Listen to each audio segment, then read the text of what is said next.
Hi hello నమస్తే welcome back to delivery boy Srinivan. ఈరోజు వచ్చేసి ఓలా ఊబర్ ర్యాపిడో స్విగ్గీ జొమాటో ఏం లేవు.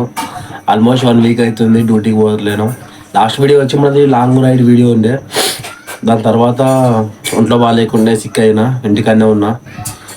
ఇది లాస్ట్ మంగళవారం రోజు అనుకుంటాను నేను రైడ్ కొట్టింది. దాని తర్వాత మధ్యలో ఒకసారి పోయినా, అప్పుడు కూడా ఏంటంటే కళ్ళు తిరుగుతున్నాయని చెప్పేసి ఇంటికి వచ్చేసిన. మొన్న సండే కూడా డ్యూటీకి పోయినా, చేద్దామని చెప్పేసి కొంచెం పర్లేదని అనుకున్నా. డ్యూటీకి పోయినాక తెలిసింది ఏంటంటే ఒక 3 రైడ్లు ఏమో కొట్టినా. ఫస్ట్ ఆర్డర్ మంచిగానే కొట్టినా, సెకండ్ ఆర్డర్ మంచిగానే కొట్టినా. మూడో ఆర్డర్ వచ్చేసి ఫస్ట్ ఫ్లోర్లో ఉండే. జస్ట్ పోయి మెట్లెక్కి కిందికి వచ్చే లోపు కళ్ళు తిరిగినాయి. ఆ నుంచి చక్కగా సైనిక్పూరి మన ఈశ్వరణ వారి ఉడా పార్క్ ఉంది కదా, ఆడికి పోయి కూర్చున్నా. మా ఫ్రెండ్స్కి కాల్ చేసిన, వచ్చి ఇట్లా నా వల్ల అయితే లేదు ఇంటికి తీసుకుపోరు నన్ను అని చెప్తే వచ్చిర్రు. అభిలాష్ ఇంకా అరుణ్ అని చెప్పేసి ఇద్దరు ఉంటారు మా ఫ్రెండ్స్. వాళ్ళు కూడా స్విగ్గీ కొడుతుంటారు, స్విగ్గీ ర్యాపిడోలో ఫుడ్ కొడుతుంటారు. వచ్చారు, ఇంటికి తీసుకొని వచ్చారు నన్ను. ఆల్మోస్ట్ 1 వీక్ నుంచి అయితే ఏం చేయట్లేను. ఏంటంటే మన ఛానల్ కూడా ఏం వీడియోలు రావట్లేవు. ఇంకోటి ఏంటంటే ఇన్స్టాలో కూడా ఏం వీడియోలు పోస్ట్ చేయట్లేను. అయితే అడిగిర్రు ఏమైంది బ్రో, ఇట్లా కామెంట్ వచ్చినాయి అనమాట. కొంతమంది ఏంటంటే పర్సనల్ మెసేజ్ కూడా చేస్తారు, ఏమైంది బ్రో వీడియోస్ ఏం రావట్లేవు ఏమైందని చెప్పేసి అడిగారు. ఇట్లా ఒంట్లో బాగాలేదని చెప్పి దానికోసం అని చెప్పేసి వీడియోలు ఏం చేయట్లేదు, ఇంటికాడనే ఉంటున్నా. ఇంకోటి ఏంటంటే లాంగ్ రైడ్ చేసింది ఆ రోజు లాంగ్ రైడ్ వీడియోలు చేసాను కదా, దాని తర్వాత నుంచి నేను ఇంటికాడనే ఉంటున్నా, ఎటు పోతలేను, బెడ్ మీదే వండుకుంటున్నా. శాతం అయితే లేదు, ఏం చేయాలో అర్థమవుతలేదు.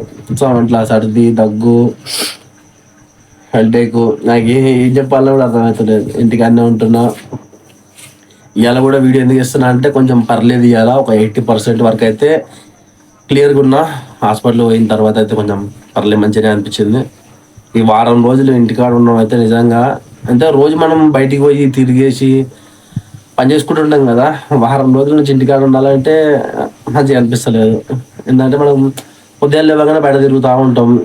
ఇంట్లో ఉండాలంటే అదే జైలు లెక్క ఫీల్ అవ్వాల్సి వస్తుంది. మామూలుగా ఏంటంటే ఇంటికాడ ఉండమంటే మంచిగా అనిపిస్తుంది ఎవరికైనా. ఈ రోజు బయటకు పోయి పని చేసుకొని ఇంటికి వచ్చే వాళ్ళకి ఏంటంటే ఇంట్లో ఉండాలంటే అది నరకమే అని చెప్పాలి. ఏం చేయాలో అర్థమవుతలేదు. ఇంటికాడ కూర్చుంటానా, ఫోన్లు చూస్తానా, కొత్త సినిమాలు ఏమైనా వస్తున్నాయని చూస్తానా, పండుకుంటున్నా. రోజులో ఒక 2-3 అవర్స్ 4 అవర్స్ మేలుకుంటున్నా, మిగతా అంతా పండుకొనే ఉంటున్నా.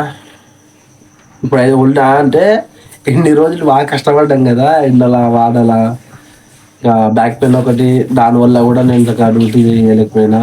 ఇప్పుడు బ్యాక్ పెయిన్ అనగానే చాలా మంది ఏమంటారు, బ్యాక్ పెయిన్ ఉంది కదా బ్రో, మరి ఎందుకు ర్యాపిడో ఓలా ఊబర్ కొడుతున్నావు, వేరే డ్యూటీ చేసుకోవచ్చు కదా అని. నేను ఆల్రెడీ వేరే డ్యూటీ చేసి అది చేయలేక మానేసి ఇప్పుడు నేను ఓలా ఊబర్ ర్యాపిడోలు చేస్తున్నా. ఇంతకుముందు ఏంటంటే వెల్డింగ్ చేస్తుండే, ఆల్మోస్ట్ 8 years 9 years వెల్డింగ్ చేసిన. ఈ పని కంటే ఆ పని ఇంకా హార్డ్. ఆ పని మానేసి ఇప్పుడు నేను ఈ పనిలోకి వచ్చిన కొంచెం మంచిగా ఉంటుంది అని చెప్పేసి దాని మీద పోల్చుకుంటే ఈ బ్యాక్ పెయిన్ పెద్ద అంత బ్యాక్ పెయిన్ ఏమి అనిపించదు. కాకపోతే ఏంటంటే చాలా రోజులు అయింది. మనకి ఎప్పుడు 6 నెలలకు ఒకసారి సంవత్సరం ఒకసారి అట్లా సిక్ అవుతూ ఉంటాం. ఫస్ట్ ఆ డస్ట్ వల్ల తుమ్ములు వస్తాయి, తుమ్ముల తర్వాత దగ్గు వస్తుంది, దగ్గు తర్వాత జ్వరం వస్తుంది. ఆల్మోస్ట్ 2-3 రోజులు ఇంటికాడ వండుకుంటా. కాకపోతే ఈసారి ఏమైందంటే 6 రోజులు వండుకున్నా ఇంటికాడ. ఇవాళ సామాన్లన్నీ తీసి బయట పెట్టుకుంటున్నా, మళ్ళీ రేపు యుద్ధానికి సిద్ధమవుదామని చెప్పేసి హెల్మెట్ అన్నిటి ఛార్జింగ్ పెట్టిన, బ్యాటరీలకు ఛార్జింగ్ పెట్టిన, అన్ని ఛార్జింగ్ పెట్టుకొని రెడీగా ఉన్నా. ఇక మళ్ళీ రేపటి నుంచి డ్యూటీ ఎక్కాలి. డ్యూటీ ఎక్కుతేనే, లేకపోతే ఈ వారం రోజులు ఇంటికాడ ఉండి ఆల్మోస్ట్ ఒక 5K 10K వరకు అప్పు చేసినట్టున్నా. అది తీర్పాలి మళ్ళా. అంతే బ్రో. ఈ వీడియో ఏంటంటే వారం రోజులు డ్యూటీకి వస్తలేం కదా, కొంతమంది రీజన్ అడిగారు. కొంతమంది ఏంటంటే ఎందుకు వీడియోలు చేయట్లేదు బ్రో అని అడిగారు. కొంతమంది ఏంటంటే ఎందుకు ఇంటికాడ వండుకుంటున్నావు అని అడుగుతారు తెలియడాళ్ళు. మీ అందరి కోసం ఈ వీడియో. ఏం లేదు, కొంచెం ఒంట్లో బాగాలేదు, దానివల్లనే డ్యూటీకి రాలేదు. రేపటి నుంచి మళ్ళీ డ్యూటీకి వస్తా, బ్యాక్ టు వర్క్. రైట్ మరి ఉంటా. రేపటి నుంచి ఓలా ఊబర్ అంటాను, స్విగ్గీ జొమాటో అంటాను, ర్యాపిడో పోర్టర్ అంటాను, ఏదంటానో తెలియదు. రేపటి నుంచి మళ్ళీ కలుద్దాం. రైట్ మరి ఉంటా. Bye bye, good night.